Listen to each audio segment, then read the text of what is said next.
No. Oh, people. Technology is already messed up on me and we're only started. So I will skip over that. Oh, it's playing now.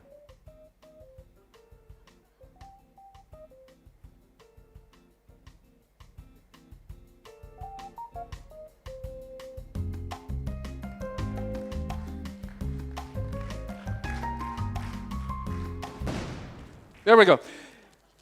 I'm wanting to show you how to blow people's minds today. And when I'm talking about blowing their minds, I mean actually doing stuff inside their brains. That's what we're going to be talking about today.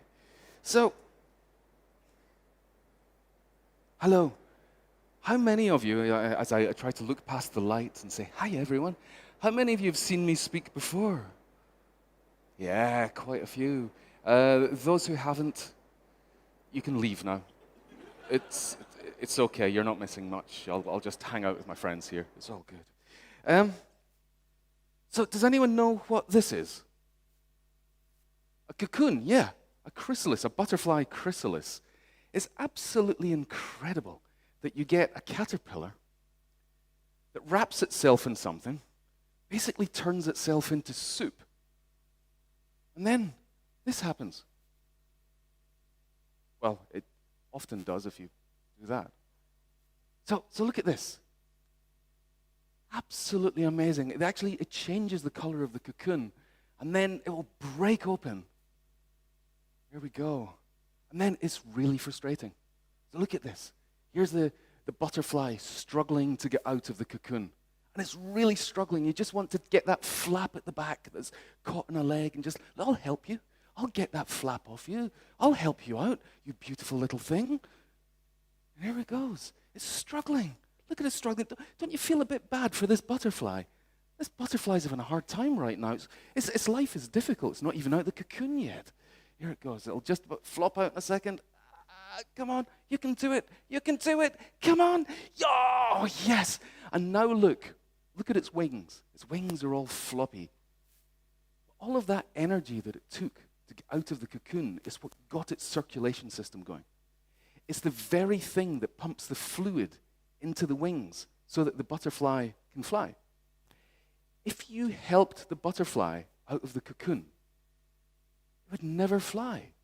It would be useless. It would be eaten by something straight away. So the effort that it takes for the butterfly to come out of the cocoon is the very thing, there you go, that gives the butterfly the power to fly. Now, that's why what I want to talk about today is that we all need a bit of friction. And you can buy it on Amazon because it came out last week. So this is a book that I co-wrote with my friend Sun Yu. He's an amazing guy. He lives in San Francisco. He's been head of marketing for a bunch of big brands in the States. He's been head of innovation for like Vans, Napapiri, The North Face, all of these huge brands. And we wrote this book because we were frustrated at the user experience and customer experience mantras of the fact that we need to be frictionless. That's it. You need to create frictionless experiences. I need to stand closer. There we go. But you see, friction, as you can see from the butterfly, friction can be valuable. And I want you all to think of something that's of value to you. You know, it could be your incredible physique, something you value. I mean, this has taken me years of overeating and drinking too much beer. It could be something that you own. It could be like a car. It could be a house. What is it that you value? It could be a relationship. So have you all got something? You've all thought of something? Did you get it easily? Did you get it like that? No sweat? No. Yes? Somebody said yes. I want to hear. Have you got a secret for us? Who said yes? What was that thing that came to you? Did you win the lottery? No, tell me what that amazing thing was that you got for free.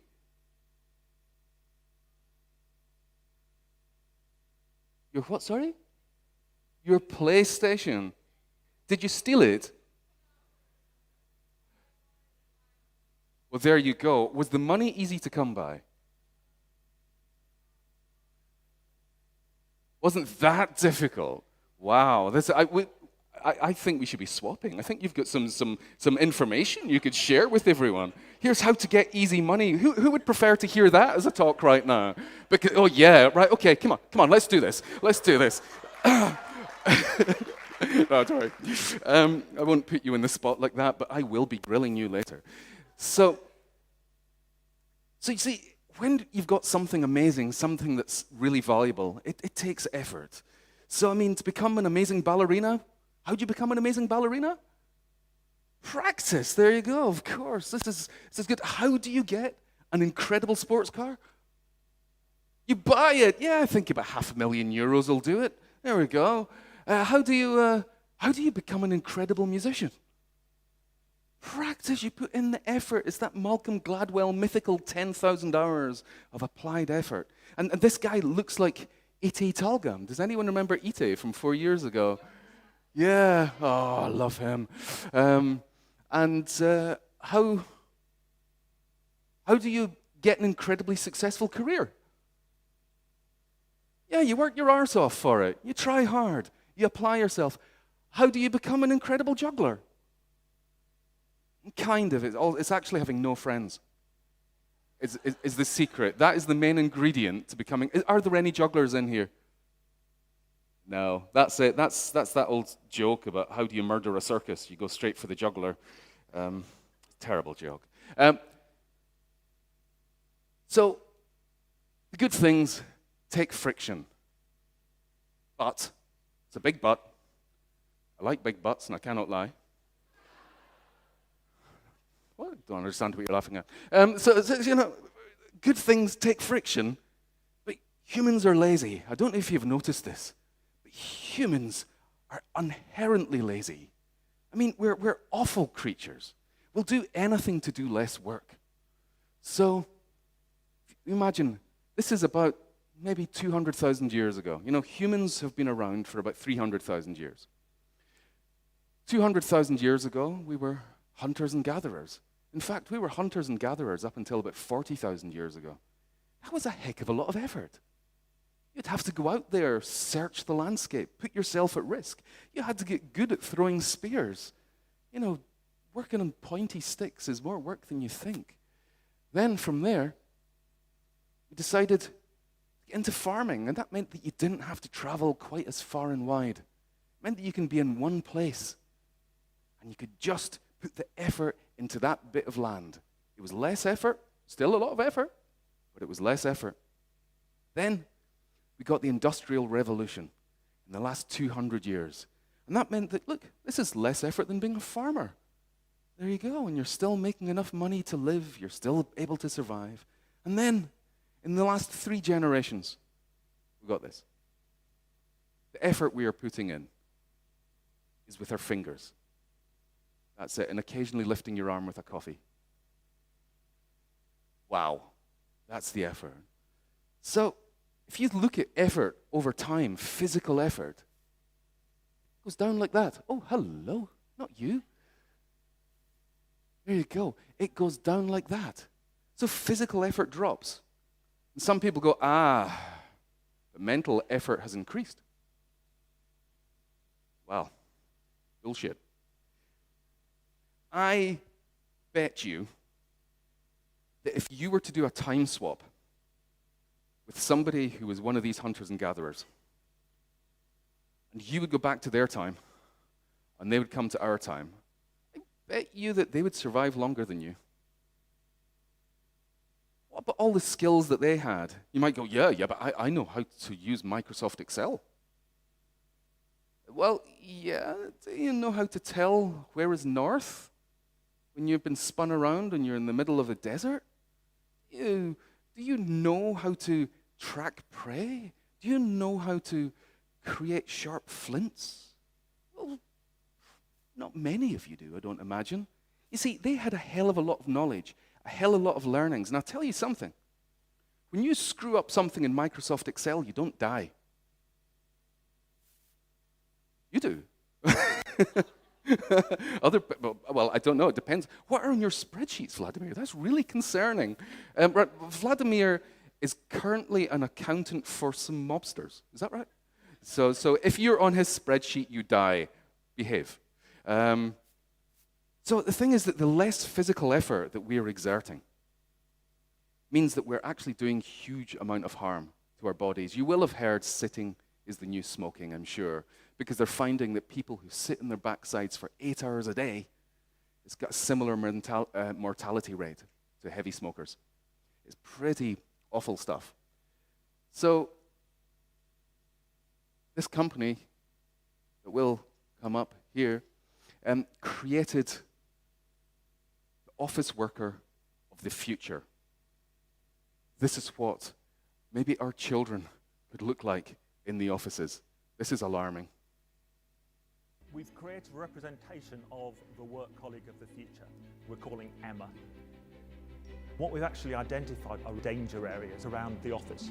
The biggest culprit is increasingly the chair. In Britain, we spend 8 years of our entire lives sitting down, and that's having huge problems on our health. And unless we do something about it, it's going to change our entire appearance. Emma has a permanently bent back now because of the way she's been sitting at her workstation. The muscles in her legs are much weaker. She has varicose veins because of blood flow, which is not as good as it was. Her eyes are redder, again because of the quality of the air. She has more nose hair, more ear hair. She has a swollen nose. She's much more stressed, so therefore we'll see that stress-related eczema on her arms. And also Emma has kind of a sallow skin because she's been in artificial light for so many years. Yeah, they had me at more nose hair. Yeah, that was it. That does it for me. So, all of you, get up on your feet. Seriously, get up on your feet. Just stamp your feet a bit, shake your tail feathers, because I don't want you to be getting deep vein thrombosis. You can see this as like being at a standing desk. I'm at the standing desk. You can relax now if you want, but if you want, you can stand through this entire presentation. The people behind you will hate you. But feel free. You can sit down now. And the thing is, it's not just about physical effort. So physical effort is declining, yes, but also mental effort is declining. And one of the things that people have thought is that actually when people are depressed, they move less. They're more inactive because they're depressed. And psychologists in recent years have said that actually the correlation is closer the other way around. Inactivity leads to depression. Not moving enough, not using our brains enough. Inactivity is affecting our mental health. So yeah, we can look at all sorts of things about the workplace. But if you're doing a repetitive task that doesn't actually require much mental effort, really, it's not helping you for your mental health. You're becoming a flesh robot. You're becoming a work unit. And that is not something that helps us. So we need to be activating and challenging our brains. So this went far too fast. There we go. Let's go back there. I pressed the button once and it goes forward 4 slides. It's just been too enthusiastic. Okay. Right, so I mean, with technology, what we've been doing is we've been outsourcing our memories. So how many of you have memorized a phone number in the last month? Oh, we've actually got a few hands there. People who've, and you're with Spark Me. Did you have to memorize Vladimir's phone number? Did he force everyone to do that? Is that part of the contract? I'll have a word with him for you. I mean, yeah. And so not many hands up there. How many of you have memorized a phone number in the last year? Still, it's pretty much the same amount. How many of you have memorized a phone number in the last 5 years, maybe? Yeah, maybe a little bit less than half there, about 30-40% of you. You see, we don't have to remember phone numbers anymore. I am an old man, and when I grew up in the 1970s, by the age of 7, I probably knew about 10 phone numbers. Because you had to. That was just the way that you communicated. So we've been outsourcing our memories to devices that now we just tap on a name. We don't need to remember the number. As well as that, people are going to events, experiences, and they hold their phone up. And they live it through the screen of the phone. And the idea is that I'm capturing this for me to enjoy it later on. How many of you, when you look at it later on, go, yes, that was amazing?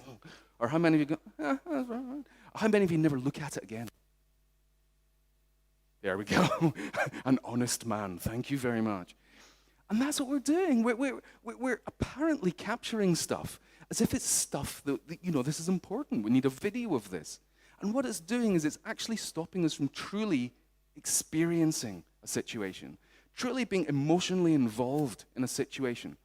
And I will tell you that there's something called the Google effect, that if something is stored on a device, we don't remember it because we can search for it. And I believe that we are now leading lives that are experientially poorer because we're not putting these memories properly in here. We're not getting the full emotional impact of the experiences. And maybe next time, put down that phone and just experience it. Although feel free to take pictures and tweet if you want. I'm not got a problem with that. So memories, look, we're also outsourcing our skills. How many of you, if you're doing anything that's even the most basic form of maths, open up the calculator app on their phone? Yeah, there's a lot of liars in the audience right now who aren't putting their hands up. Absolute liars. You're trying to pretend that you do mental arithmetic, that suddenly you have to work out what 13 euros 47 plus 26 euros 12 is, and you don't open up the calculator. You're a liar. Come on. And it's something that we need to keep exercising our minds. I mean, what about maps?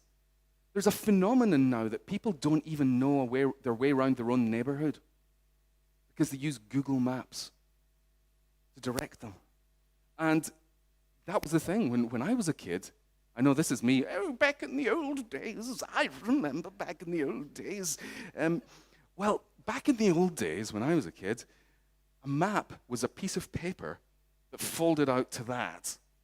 And somebody would have to sit in the passenger seat of the car and say, you need to take a left on Brigham Drive. No, you've missed it. It was a left back there. And so you'd have somebody basically being the most irritable voice control assistant. And, so if you can imagine that your Google Maps is arguing at you, that's basically what you had in the 1970s.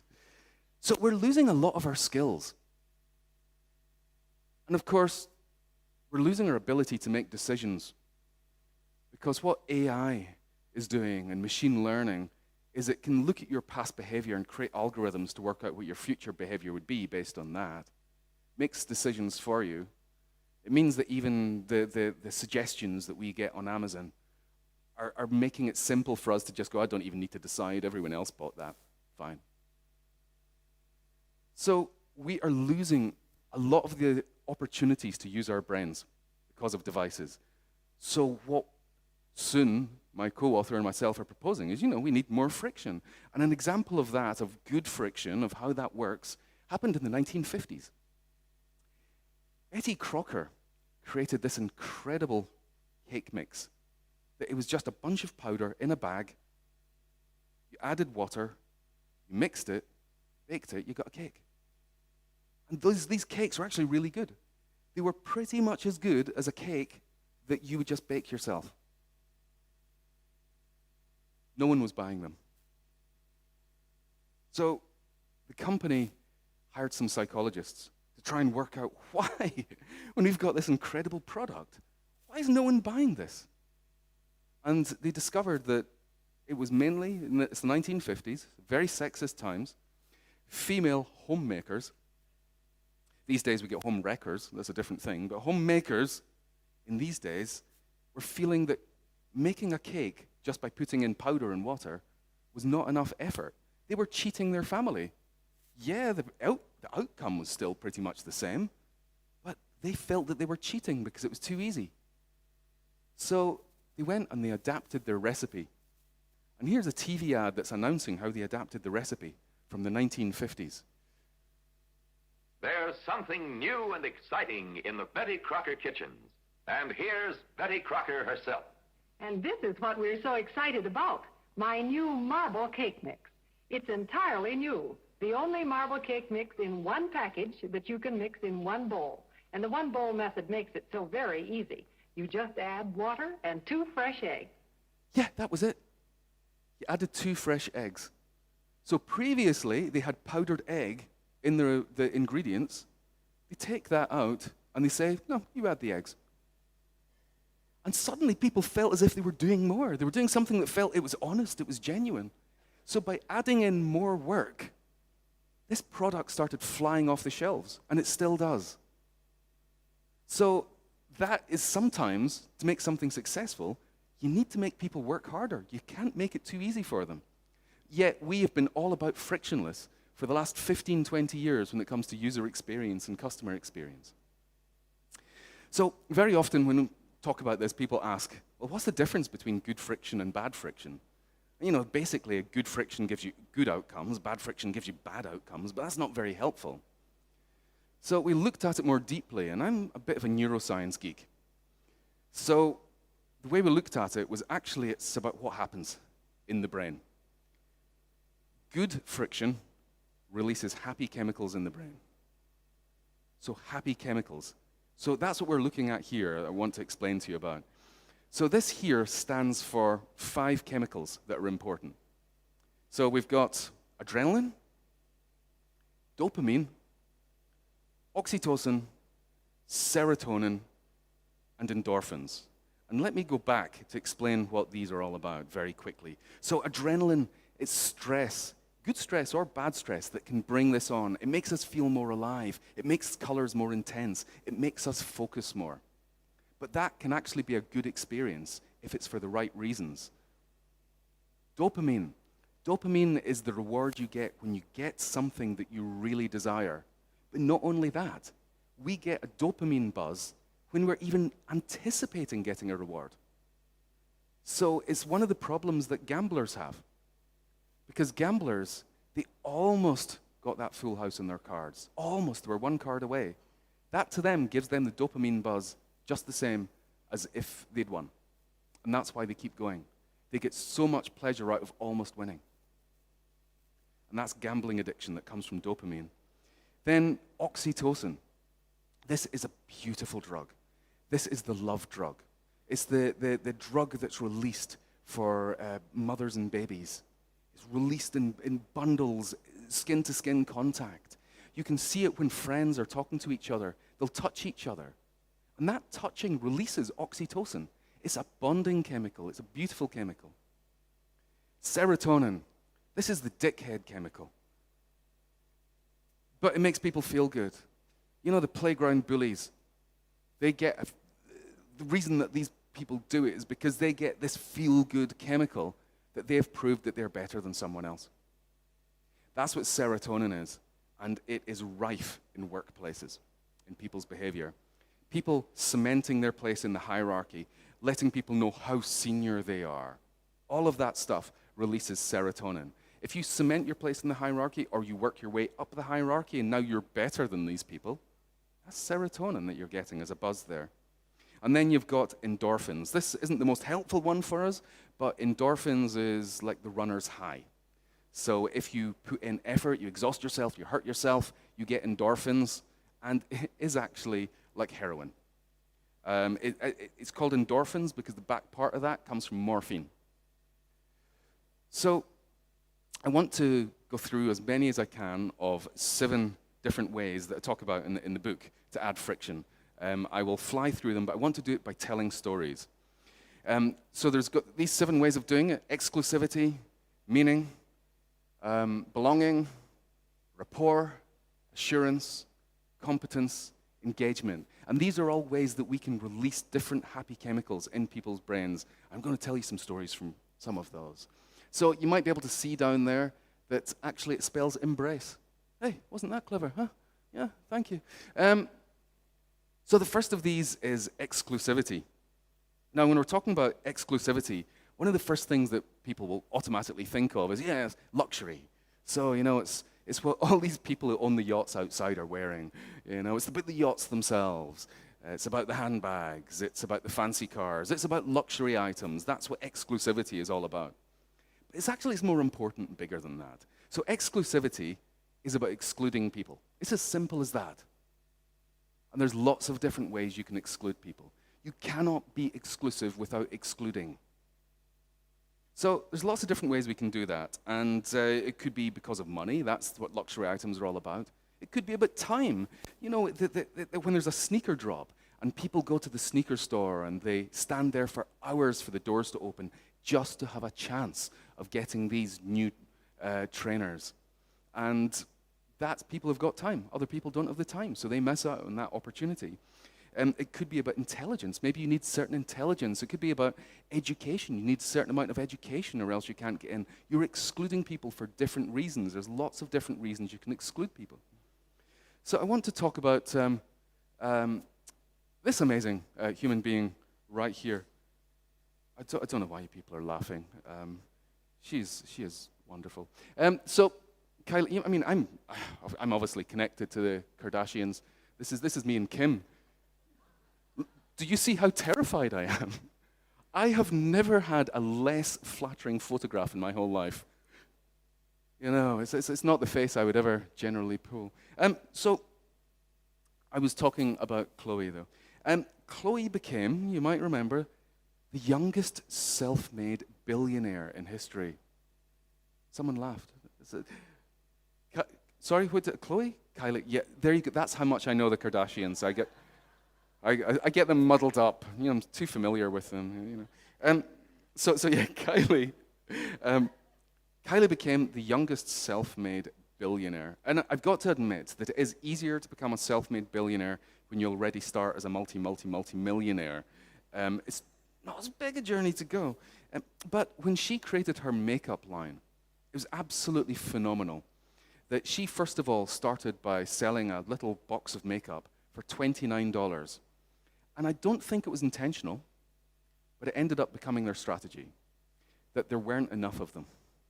And people were wanting them. The demand and the supply were not matched up. And that's what this is about, is you can deliberately skew the supply and the demand. So the more demand there is, the less supply, the more valuable something becomes. So that these $29 makeup kits were almost immediately selling on eBay for $225. Because people wanted this stuff. The fact it was rare, the fact that nobody could really get their hands on it, made it so much more valuable. So they then took this as their strategy. And they've been dropping these makeup kits in fewer numbers than there are people who want them. And that means that people want to get them right away. So there's the other thing that they do that is when it comes to being exclusive and excluding people, is they use information. If you don't have enough information, if you're not got your finger on the pulse for what Kylie is saying on Instagram or whatever other platform she's on, if you're not there within the first 3 minutes when she announces something, you might miss out. So what that is about is you're excluding people by using information. And that helped her grow her business so that she sold half of it to Coty, I believe it was, for $500 million, making her a billionaire. So what are the drugs that we get when we're working with exclusivity? Well, we've got the excitement from the reward. So you get that from the adrenaline. It's like, oh, I might just get this, I might do this. Again, that's kind of related to the dopamine. It's amplifying the dopamine, which again is the anticipation of the reward. And then you've got serotonin, because if you get it, you're better than those other dumbasses. So the next one I want to talk about is meaning. I was going to ask how many of you are on dating sites, but from an old man, that sounds really creepy. So I want to talk to you a little bit about dating sites. My wife and I met through a dating site. We would never have met each other if it wasn't for that. So I'm a fan of dating. No, that sounds wrong as well. Let's just carry on. So I want to talk about eHarmony. eHarmony, if you join it, you've got a hell of a lot of work ahead of you. You need to answer 129 questions to fill out your profile before you can do anything. It's going to take you hours. It takes hours for people to think about the lies they're going to put in to try and attract that dream person who is also freaking lying on their answers. So you're perfectly well matched. So So you've got this huge amount of work. So 129 questions, hours of work, before you can even see any matches. And then after that, they ask you to fill in a whole load more questions.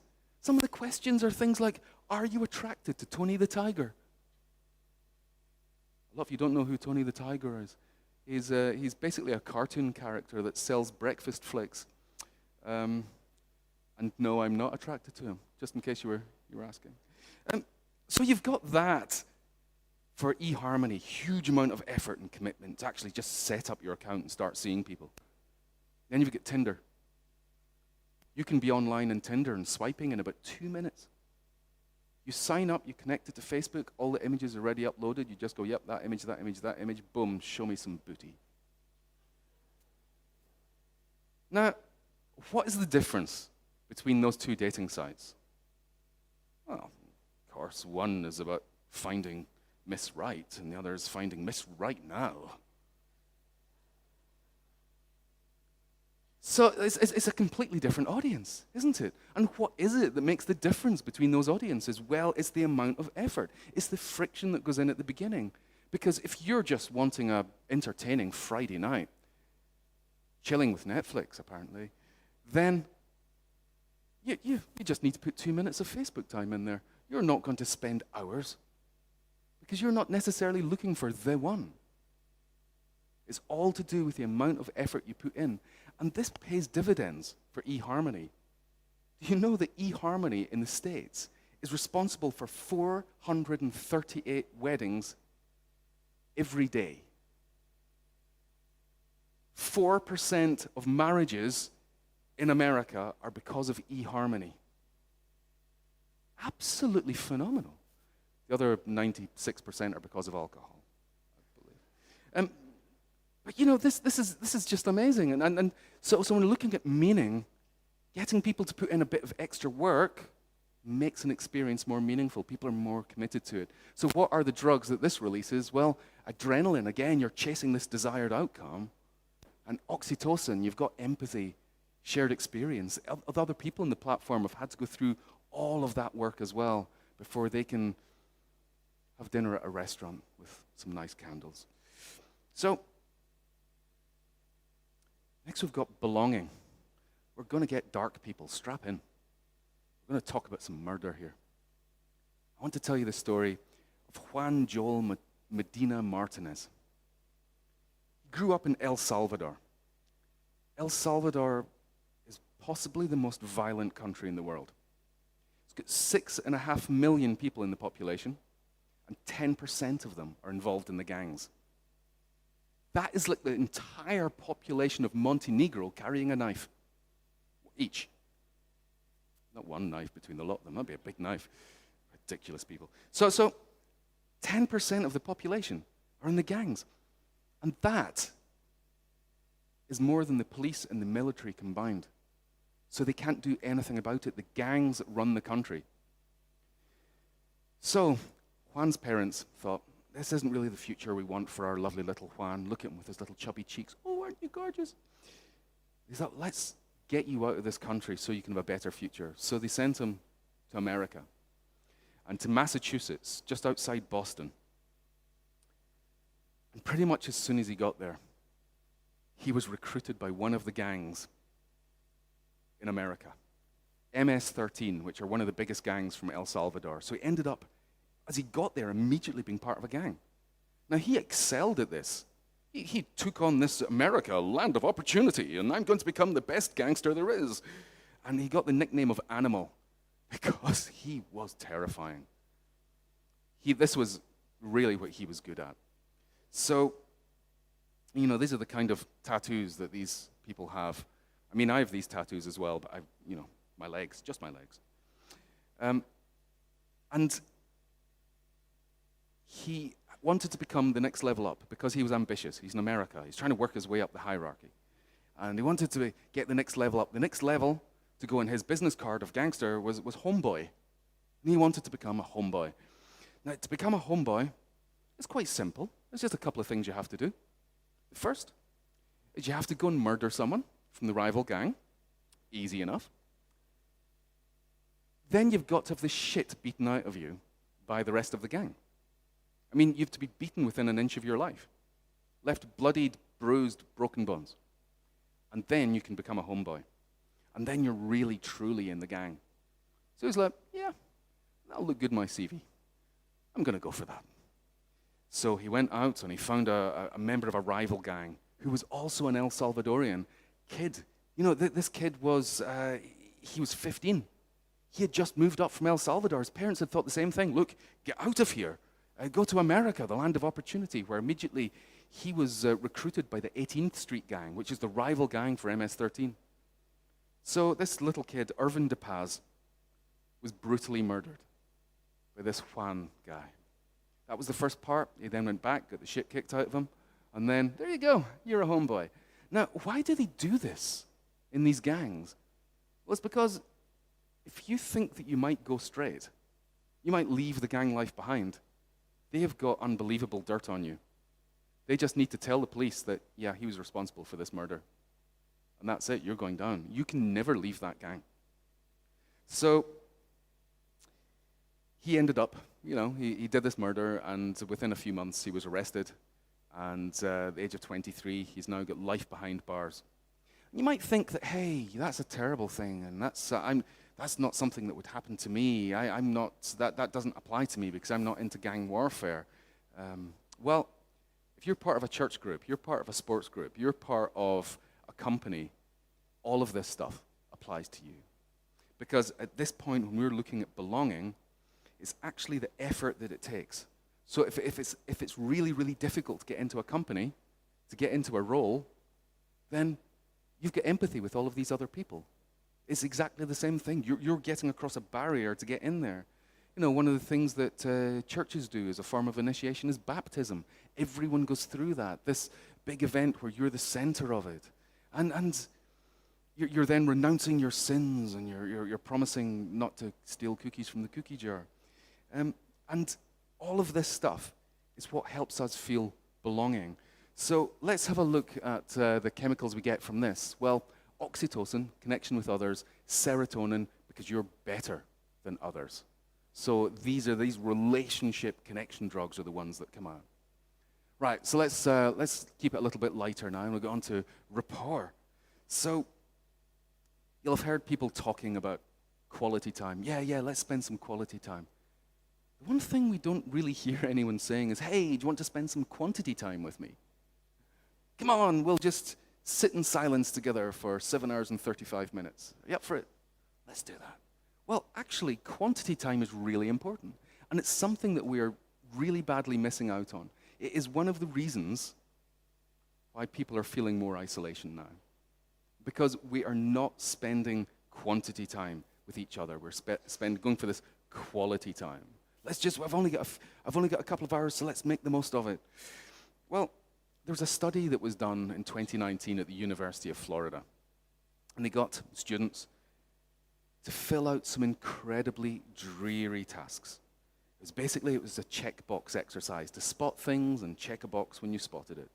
And it went on a bit, and it was just, it was basically just getting you ready for a life as an accountant, I think. So this really, really boring checklist.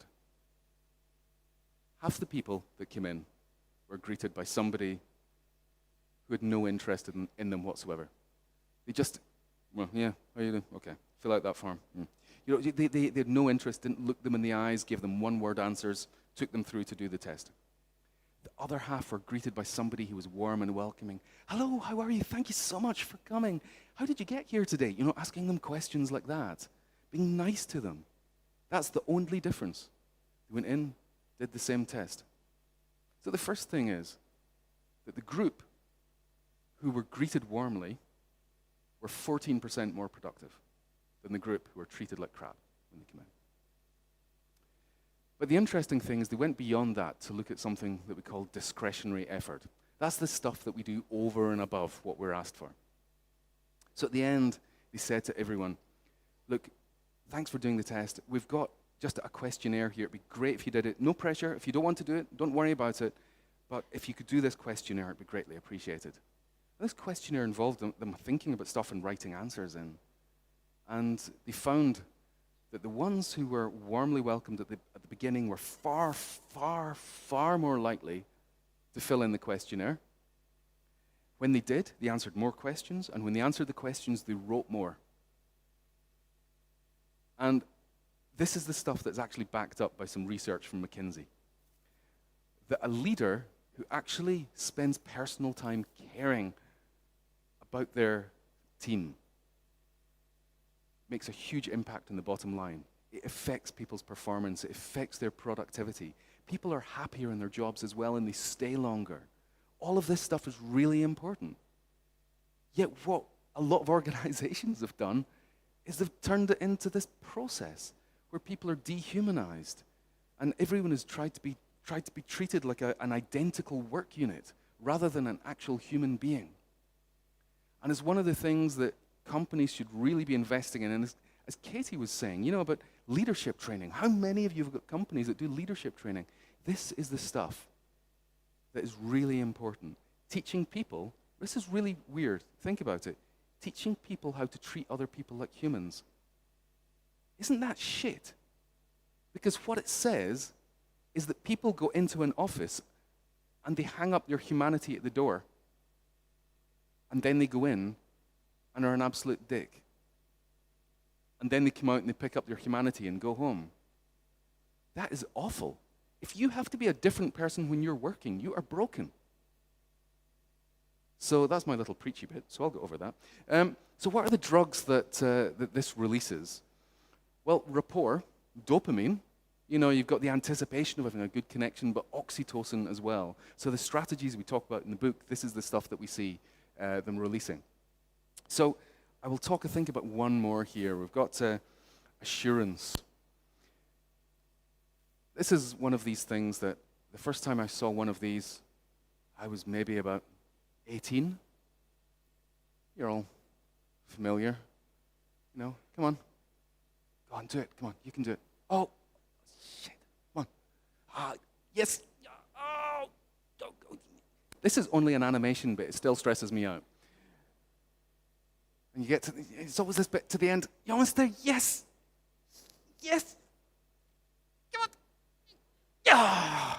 Oh, such a relief. Now, these things are all over the place, of course. These days we've got spinning wheels as well. We've got a whole bunch of different loading animations. There was a journalist from The Atlantic who was looking at this in 2017 in an application called TurboTax. In America, your tax is really complicated. So you put in all of your information, and TurboTax works out the best deal for you, works out what's the smallest amount of tax that you'd have to pay. Great. But he was looking at this, and he felt a little bit suspicious about the loading bars that there were in the application. So he got a techie friend, and they had a look at it, and they were looking to see what processing is happening in the background. Is it communicating with the TurboTax website? Is there processing happening in the computer? And discovered that nothing was happening. There was no processing happening.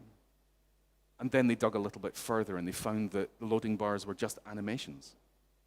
That they were not indicating anything really. They were just an animation to make you sit there for 30 seconds feeling that something was being done.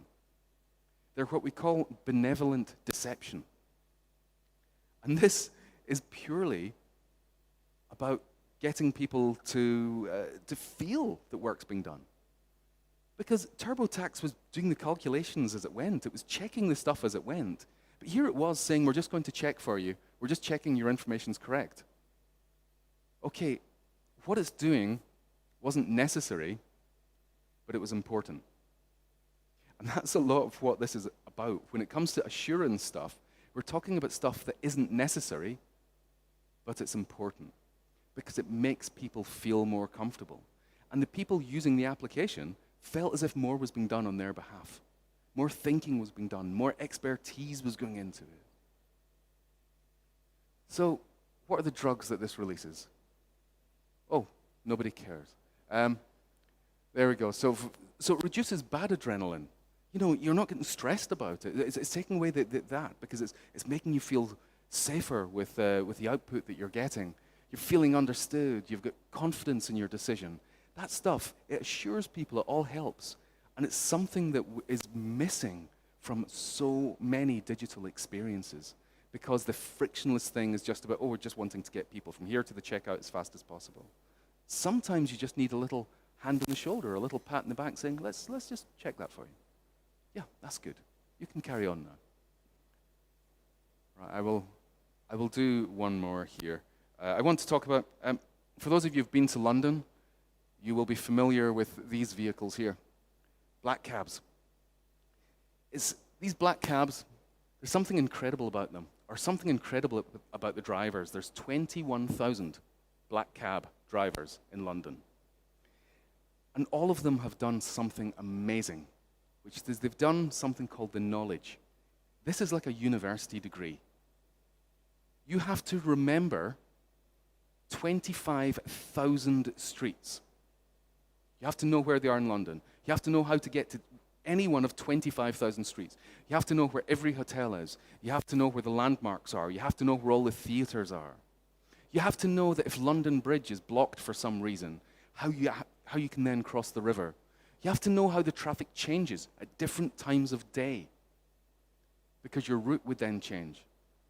It takes at least 4 years for you to get the knowledge in your head. In fact, they've done brain scans and discovered that the spatial awareness area around about the hippocampus in people's brains, when they do the knowledge, it is significantly larger. It actually changes their brain. That amount of information, I find that absolutely extraordinary. So, what happens here is that they've put in all of this effort, all of this investment, all this time, and even the money into becoming a black cab driver. So imagine that you've got a choice between taking a black cab and taking a mini cab, just a standard unlicensed taxi. Which one are you going to feel safer in? Well, of course, yeah, the black cab. Because the mini cab driver, if he does something awful and he gets sacked, he just goes round the corner and gets another job. If you're a black cab driver and you mess up, you have lost all of that effort that you've put in. It's all down the toilet. So it means that when people have put in the time to become great at something, then they're more likely to be committed to it and to make sure that they're going to do well. So this here, there we go, competence, attainment of goals, give you the dopamine, validation of skills, endorphins as well, because you've got difficult challenges. And this is stuff that, like Salesforce, have got their own Salesforce University that you can get these badges and you can get these qualifications through Salesforce. This is exactly what it is. It's helping people develop their competence. And so not just come up with not just get the qualifications, but improve yourself over time. Self-development is a really, really important thing. So I'm going to skip over the next one, which was, of course, it was the most interesting. It was the best one. But I'm going to skip over the next one. Oh, no, I'm not. I can't. I have to tell you this one quickly. Right, engagement. This is an experiment that the Economist did. You see, I want to talk about the engagement of choice, getting people involved with what you're doing by making them choose. And choice is just one way of engaging people. So the Economist did this to get people engaging their minds when it came to getting a subscription. So their experiment was, okay, online, if you're just going to buy an online subscription to the Economist, $59. The print, $125. If you want both of them, it's going to cost you $125. And at this point, you're looking at it and going, huh? What, did they make a mistake there? Well, no. The third one is a decoy. So the third one is a decoy. They were going to give people the online with the print anyway. You bought the print? Yeah, we'll give you digital stuff as well. That's fine. So which one of these would you choose? This one? Yeah. So most of you would choose this one. Well, if you chose that one, then you're with, what was the percentage here? 84%. 84% of people chose this one when they ran this experiment. Right, they ran a second experiment. They got rid of the decoy. Now look at it. Which one would you choose? Yeah, there you go. 68% of people chose this one when they did it. Isn't that amazing? That by putting in a decoy, you change the way that people think about it, because you've got something in there that's a bit ridiculous, that's forcing them to think about it and then make a decision. So you're causing them to think more about their choice. So that's just a form of engagement. There you go. And that releases just about all of it when we're looking at different ways of engaging people. So basically, sum it up, stop making things easy. If you want, I have got a summary. If you want to get your mobiles, if you're interested in this, I've got a PDF summary that you just give me your details, and I will send you. I think it automatically sends you this. If it doesn't, just email me. But I've created a summary of friction in case you're interested in just having a look at that stuff. I will move on from this slide in 5, 4, 3, 2, 1. Boo! And I've got some friction for you as well. Keep your phones, because I'm asking you to sign up for a course. This course costs about 30 euros, and I don't make any money from it. The only reason that I'm asking you to buy something is because all of the proceeds go to the Ukraine Red Cross appeal. So I created this course together with a professor in Kyiv. And all of the proceeds, we've raised hundreds of pounds with this, but the course itself is actually really good. It's got a bunch of techniques and tools. So for about 30 euros, you're improving yourself, and you're helping to improve the lives of people who are in a really crap situation right now. So that is basically me coming to the end to say thank you very much. I love you. I love you. Thank you.